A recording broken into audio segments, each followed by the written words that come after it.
Toto je malé rádio značky Daewoo, vyrobené tak viac menej v retro štýle. Môžeme si tu všimnúť túto klasickú stupnicu ladenia, ktorú si môžeme naladiť požadovanú stanicu. Rozsah frekvenčnej modulácie, teda veľmi krátkych vln je od 87 do 108 MHz, rozsah amplitúdovej modulácie, teda stredných vln, je od 520 do 1710 kHz. Tuto má tlačítko teda ladenia, tu je vypínanie, zapínanie a prepínanie pásiem. Aj takisto toto rádio funguje vlastne len na napájanie batériami. Potrebujeme dve batérie AA,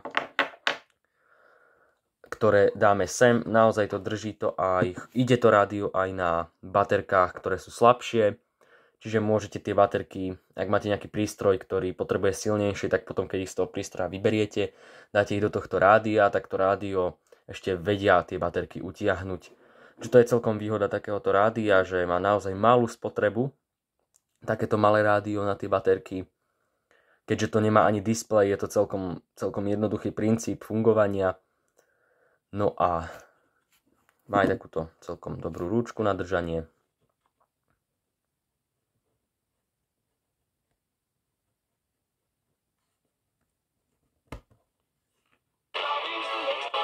Takýto má zvuk.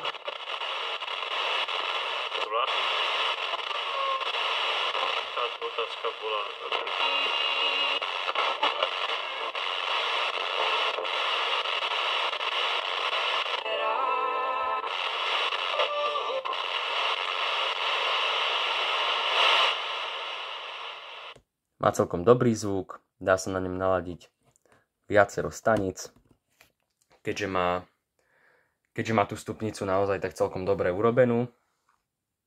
Záleží naozaj od značky, výrobcu, od typu rádia, že ako dobre zvládne chytať tie stanice.